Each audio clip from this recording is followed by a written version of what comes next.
Hello students and welcome to Virtual Learning Network. This is session 5 for Warehousing Management and here we will discuss Retrieval and Transaction Processing System. The topics to be covered are Introduction, Store Record System, the Storage System, Physical Control of Stores, Automated Storage Retrieval, Methods of Storing Various Items, Preservation of Materials, Cost Aspects and Productivity of Storage System, Issue System, and Stores Equipments and Material Handling Equipments. Now first is Introduction. Warehousing system has been divided into three important subsystems. Those are Receiving and Inspection Subsystem, Storage Subsystem, and Issuing Distribution Subsystem. After completing the receiving and inspection procedure, stocking follows. Although this is most underrated function in warehousing management, it involves routine activities like sorting out materials coming at the end of the inspection process, maintaining the record with proper codification and location either by manual method or using computerized technique. तो warehousing हमने divide किया तीन subsystem पे, receiving end inspection subsystem, storage subsystem और issuing distribution subsystem. Receiving और inspection पे क्या होता है कि जितना भी हमारे पास स्टॉक आता है किसी भी वेयर हाउस में उसे रिसीव करते हैं और उसकी इंस्पेक्शन होती है ये देखने के लिए, मतलब उसको टेस्ट करते हैं कि if it is all right और नॉट. देन स्टोरेज सबसिस्टम में स्टॉकिंग की सारी प्रोसेस होता है, ये कैसे उसे स्टॉक करना है, कहाँ पे उसकी स्टोरेज होगी. इशूइंग डिस्ट्रीब्यूशन सबसिस्टम में एग्जिट एरिया में होता है ये, एंड इसमें क्या होता है कि इशू कैसे करना है पूरे सबसिस्टम में जो स्टॉक है उसे, उसकी डिस्ट्रीब्यूशन होती है और उससे रिलेटेड सारे ऑपरेशंस परफॉर्म होते हैं. Next is store record system. Development of appropriate recording system for stores is important to provide right information regarding the physical inventory and accounting of the organization. Appropriate recording system की जो development होती है stores के लिए वो बहुत important होती है ताकि हमें right information provide हो सके physical inventory या फिर organization की accounting के लिए. Two records are usually kept of materials and other goods received, issued or transferred. दो रिकॉर्ड्स की बहुत ज़्यादा ज़रूरत पड़ती है किसी भी मटेरियल को रखने के लिए, स्टोर करने के लिए, उसे इशू करने के लिए या फिर कहीं आगे ट्रांसफर करने के लिए. First is bin card and second is stores ledger. Bin card shows details of quantities of each type of material received, issued and on hand each day. Bin card होता है जो कि सारी की सारी आइटम्स की क्वांटिटीज का के बारे में बताता है, जितनी भी आइटम्स हैं उनको कब रिसीव किया है, कब इशू किया है और हर डे उस पर क्या क्या ऑपरेशंस परफॉर्म हो रहे हैं. That is stored in bin card. A store keeper maintains bin cards up to date and usually in duplicate. सारे स्टोर कीपर्स बिन कार्ड को अपडेट करते हैं एवरी डे और उसके लिए एक डुप्लीकेट कॉपी भी रखते हैं. One card is attached to each bin on shelf containing the material and the other record remains with the storekeeper for reference. तो एक कार्ड जो होता है वो मटेरियल के साथ अटैच्ड होता है और दूसरा कार्ड होता है जो स्टोर कीपर अपने पास रखता है रेफरेंस के लिए. Second is stores ledger. This is similar to bin card except that their money values are shown. Store ledger जो होता है वो बिन कार्ड की तरह ही होता है, लेकिन इसमें हम एक एक्स्ट्रा चीज ऐड कर देते हैं कि इसमें मनी वैल्यूज ऐड हो जाती है. कॉस्ट हमें पता चलती है कि जो हमारे पास वेयर हाउस में स्टॉक रखा हुआ है उसमें उसकी क्या कॉस्ट है item wise. The store laser may be maintained by a separate material accounting department. Store laser जो होती है वो एक मटेरियल अकाउंटिंग डिपार्टमेंट से के लिए मेंटेन करते हैं. The entries regarding the materials ordered, received and issued are made from the purchase order, receiving section report and material requisitions respectively. Then ये जो आपके सामने डायग्राम है ये एक बिन कार्ड के फॉर्म में है बिन कार्ड में बिल नंबर मेंशन करते हैं, जो मटेरियल है उसका जो जो भी आइटम है उसका नेम होता है, कोड नंबर होता है, एंड डेट वाइज जितनी भी क्वांटिटी रिसीव हुई है या इशू की है या जो बैलेंस में बचा हुआ है, एंड साथ में उसके रिमार्क्स, ये सारी चीजें बिन कार्ड में मेंशन करते हैं। Next is store ledgers account. इसमें सारे मटेरियल का नाम होता है, उसका कोड होता है, बिल नंबर, जो उसकी मैक्सिमम क्वांटिटी थी या मिनिमम क्वांटिटी जो रहनी चाहिए वो होती है, देन सीरियल वाइज उसका जो ऑर्डर हमने लिया था या रिसीव जो की थी, इशू की थी, और जो बैलेंस बचा है उसकी प्रॉपर डेट होती है, पीओ नंबर होता है, एंड उसकी टोटल कॉस्ट होती है। साथ में परचेज ऑर्डर नंबर, क्वांटिटी और डेट एक्सपेक्टेड, ये सारी चीजें मेंशन करते हैं। Next is storage system. Selecting the most suitable storage system means dealing with the number of interacting and often conflicting factors. Storage system को select करना बहुत important चीज़ है कि कैसे हम store करेंगे अपनी items को कि वो जल्दी से खराब ना हो या expire ना हो या फिर वो degrade ना हो। तो इसके लिए काफ़ी सारे factors की ज़रूरत पड़ती है। The degree of mechanization affects layout, while scarcity of space affects height. तो अगर हमारी मैकेनाइजेशन की डिग्री जो है वो लेआउट को अफेक्ट करती है, और जो स्पेस हमारे पास लिमिटेड होता है ये हाइट को अफेक्ट करती है कि हम ज्यादा बड़ी हाइट नहीं रख सकते अपनी कंटेनर्स की। Three basic ways of storing are, first is fixed location, then random location and zone location.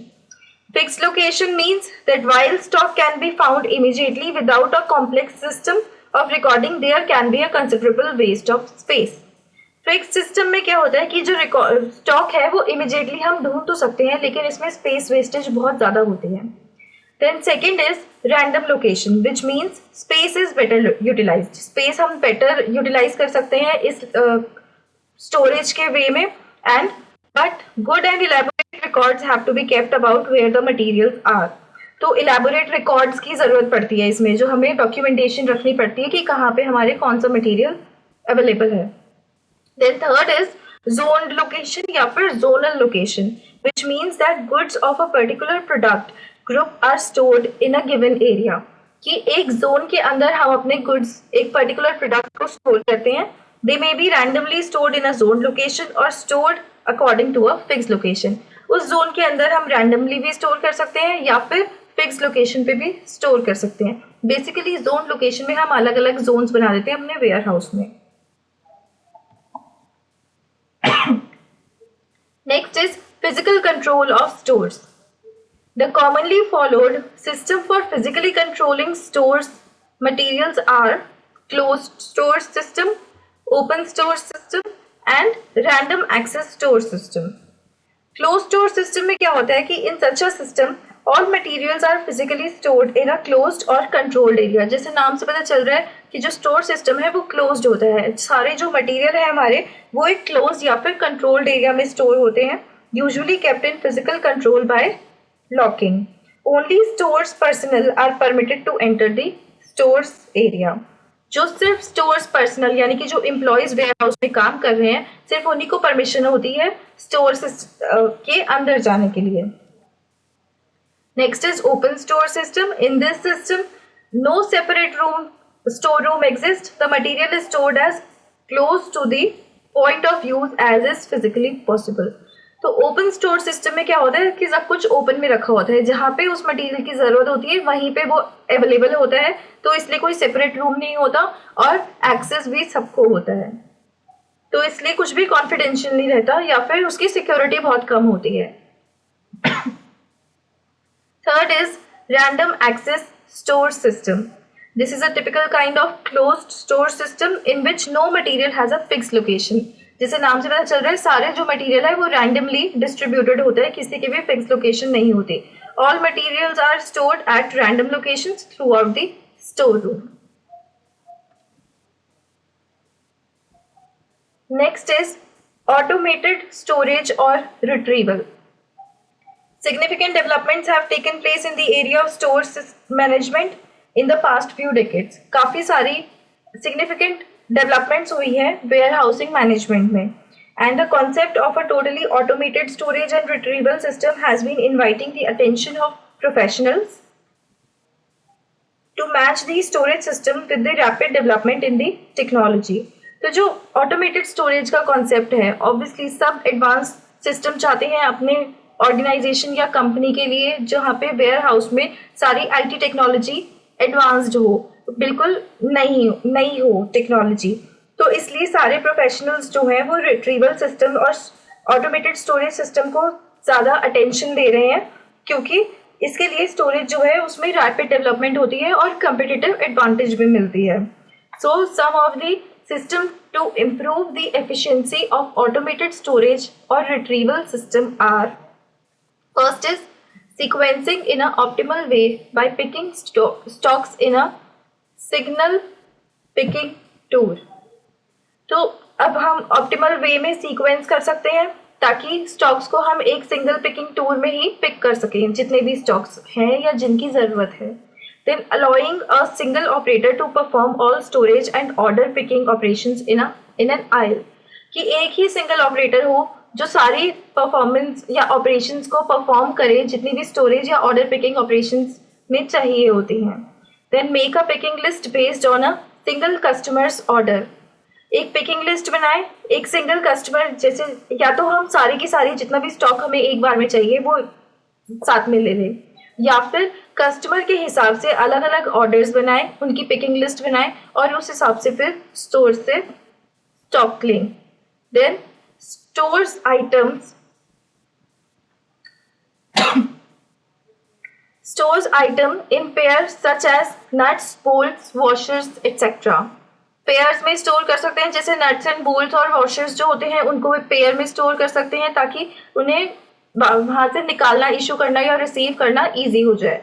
Then locating items from the rack as per the structure and importance of order, and last is allocating all items related to a specific facility to a single aisle, कि हम सारी items जो एक particular facility से related है उसको एक ही जगह पे एलोकेट करें, एक सिंगल आइल पे एलोकेट करें। Next is methods of storing various items.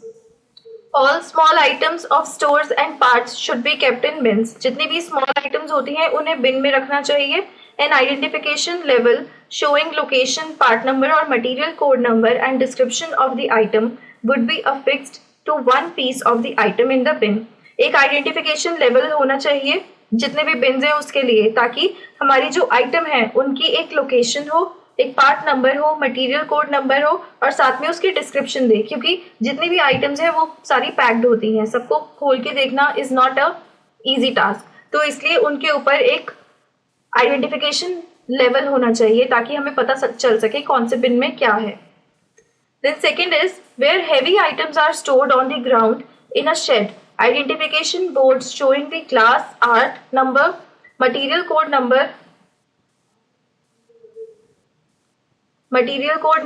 and description of the material should be kept in the vicinity of the items। तो जहाँ पे हैवी आइटम्स स्टोर होती हैं ग्राउंड पे, वहाँ पे एक आइडेंटिफिकेशन बोर्ड होना चाहिए जो कि क्लास या आर्ट नंबर या फिर उसका जो मटेरियल कोड नंबर है और सारी जो डिस्क्रिप्शन है मटेरियल की वो सारी एक जगह पे हम रख सकें। Similarly iron and steel, timber etcetera should have identification boards attached to the stocks. अगर हम वेयर हाउस में आयरन, स्टील या टिम्बर स्टोर करवा रहे हैं तो उनके भी एक आइडेंटिफिकेशन बोर्ड्स होने चाहिए जो स्टॉक से अटैच्ड हो, ताकि हमें पता चल सके कि किस में कितनी क्वांटिटी है और कौन सी क्वालिटी का आयरन या स्टील है। Then items of special steel like tool steel, carbon steel etcetera will be marked by a colour code, कि अलग अलग आइटम्स होती हैं, जैसे एक ही प्रोडक्ट की अलग अलग क्वालिटीज होती हैं या अलग अलग टाइप्स होती हैं, जैसे टूल स्टील, कार्बन स्टील, इनको हम एक स्पेशल कोड से मार्क कर सकते हैं, कलर से मार्क कर सकते हैं, जिससे कि हमें पता चल सके कि कौन सी चीज कहाँ पे रखी है। Both the ends of the items should be color painted so that even if an item is issued from one end, it should be possible to identify the cut piece from the color code of at the other end। कि अगर हम एक जगह से भी items को receive कर रहे हैं या इशू कर रहे हैं तो हमें उसके कलर कोड से पता चल जाए कि वो आइटम कौन सी है। Next is advantages of good storage method, accessibility to materials permitting efficient service to the user. अगर हमारा स्टोरेज मेथड अच्छा है तो मटेरियल्स को एक्सेस करना इजी हो जाएगा और हम अच्छी सर्विसेज दे पाएंगे यूजर को। Then minimisation of material deterioration and pilferage. इससे मटेरियल के डिटीरियोरेशन या फिर डिग्रेडेशन कम हो सकती है, और पिल्फरेज जिसका मतलब होता है थेफ्ट, या फिर जो एम्प्लॉयज, कभी ऐसा होता है कि एम्प्लॉयज जो होते हैं वेयर हाउस के वो भी स्टॉक्स में से कुछ इलीगल तरीकों से निकाल सकते हैं आइटम्स, तो वो भी मिनिमाइज हो जाता है अगर हमारा स्टोरेज सिस्टम अच्छा है। Then efficient utilisation of space and height. Space और हाइट को हम एफिशिएंटली यूटिलाइज कर पाएंगे जितने भी ऑल्टरनेटिव्स हैं उनमें से सिलेक्ट करके proper method. Easy physical counting and quick location of items. Physically हम आइटम्स को इजीली काउंट कर पाएंगे और आइटम्स को लोकेट करना इजी हो जाएगा हमने अगर प्रॉपर डॉक्यूमेंटेशन बनाई है। Then better control on stock, and इसीलिए कंट्रोल करना स्टॉक को भी इजी हो जाता है, बेटर हो जाता है। Next is material position in stock. जो हाई यूसेज मटेरियल्स होती हैं उनको हम डिस्पेंसिंग विंडो के पास रख सकते हैं, क्योंकि अगर वो यूज जल्दी जल्दी हो रही है तो इसलिए उनको, उनकी फ्रिक्वेंसी मतलब ज्यादा है, तो इसलिए उनको पास में ही रखना is a good choice.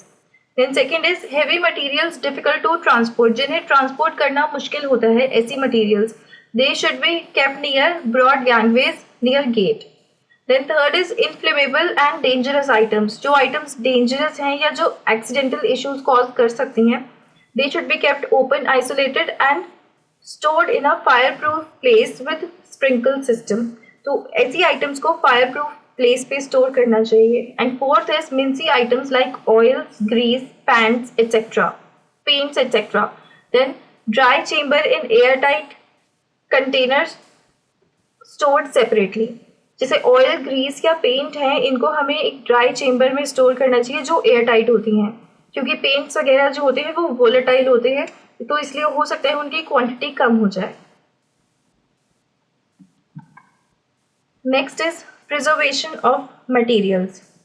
Materials को प्रिजर्व करना is an another important task, क्योंकि जो वेयर हाउस में मटेरियल स्टोर्ड है उनकी डिग्रेडेशन या फिर डिटीरियोरेशन की वजह से भी काफ़ी लॉसेज इनकर होते हैं।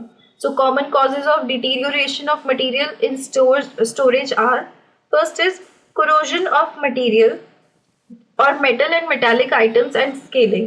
जो मेटालिक आइटम्स जैसे कि आयरन होता है उसको, उसकी कोरोजन हो जाती है, they corrode very easily if they are,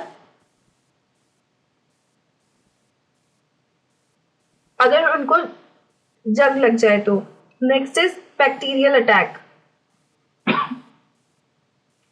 and third is timber is therefore on the items which is most susceptible to deterioration. Now preservation methods. अलग अलग आइटम्स को प्रिजर्व करने के लिए अलग अलग मेथड्स होते हैं। जैसे cement and lime should be stocked in separate godown to obviate the lime dust from setting on cement। तो सीमेंट और लाइम को अलग अलग सेपरेट गोडाउन्स में स्टोर करना चाहिए। Next is rubber hoses. Rubber hoses को स्टोर करने के लिए कूल एंड ड्राई प्लेसेस होने चाहिए and kept away from direct sunlight and high temperature. Then conveyor belts always to be kept in upright position in factory packs under covered accommodation। Conveyor belts को upright position में रखते हैं और एक covered accommodation होती है उनके लिए। Then V belts should never be hung up on nails to avoid strain and cracking. V belts जल्दी से क्रैक हो जाती है या उन पे स्ट्रेन आ जाता है, इसलिए उन्हें कभी भी नेल्स पे नहीं टांगना चाहिए। Then wire ropes. External surface should be grease to prevent seeping of moisture. External surface जो होता है वो उसे ग्रीस करना जरूरी है वायर रोप्स रखने के लिए, ताकि उसमें मॉइस्चर ना आ सके। देन बियरिंग्स, मिनरल जेली में be used as preservation. Tyres should be stored in vertical position and tires and other rubber goods will preferably be stored in rooms with controlled temperature and air conditioned temperature. Then batteries. Charged batteries are liable to self discharge while in storage, तो इसलिए उनको भी ध्यान से store करना जरूरी होता है। Next is cost aspects and productivity of storage system. Now अगर हम cost aspects देखें तो there are two types of cost involved in warehousing, fixed cost and variable cost. Fixed costs are to be incurred irrespective of the utilization of space of the warehouse. They include money invested on land, building, rent, interest, maintenance, etc. Fixed cost होती है कि हम जितना भी warehouse का space utilise करें ना करें उसे इनकर करना ही पड़ता है। और जैसे इसमें मनी हो गई, जैसे कि लैंड में जो हमने लगाई है, बिल्डिंग, रेंट, या जो हम इंटरेस्ट दे रहे हैं, या फिर इलेक्ट्रिसिटी बिल्स वगैरह भी जो आ रहे हैं, that are fixed cost. Variable cost हो गई, they vary with the volume of handling cost. जैसे हम मटेरियल्स हैंडल कर रहे हैं या उनमें जो डैमेजेस हो रहे हैं, डिटीरियोरेशन है, obsolescence, they all come under variable cost. Obviously, when the volume of goods handled is high, the total cost per ton is low. Next is issue system.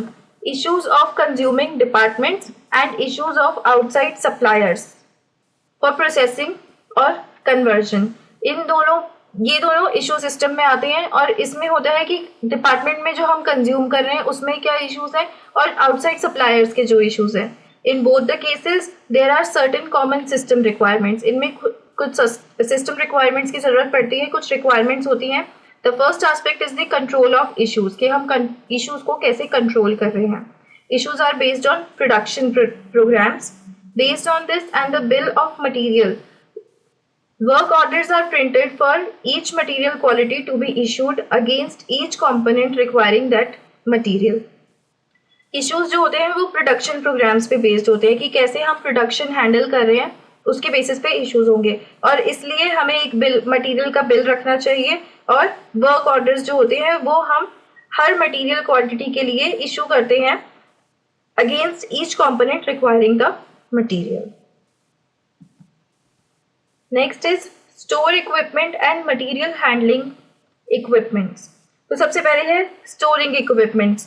हम अलग अलग जगह पे अपनी वेयर हाउस में चीज़ें स्टोर कर सकते हैं, स्टॉक कर सकते हैं। जैसे प्लेटफॉर्म्स पे कर सकते हैं अगर बड़ी बड़ी हैवी चीज़ें हैं, पैलेट्स और स्किड्स यानी कि वुडन और मेटल पैलेट्स जो होते हैं उन पे स्टोर कर सकते हैं। There are cabinets, stacking boxes, then special storage racks, gravity feed racks, open and closed shelves, bins, trays, drums, barrels and rotary bins.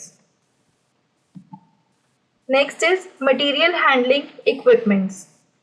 There are many material handling equipments. Some of the common types are trolleys, forklift truck, hoist, monorail, belt conveyor, chain conveyor, roller conveyor, overhead bridge crane, two-wheel truck, four-wheel truck and roller conveyor. That's all for this session. Thank you and have a nice day.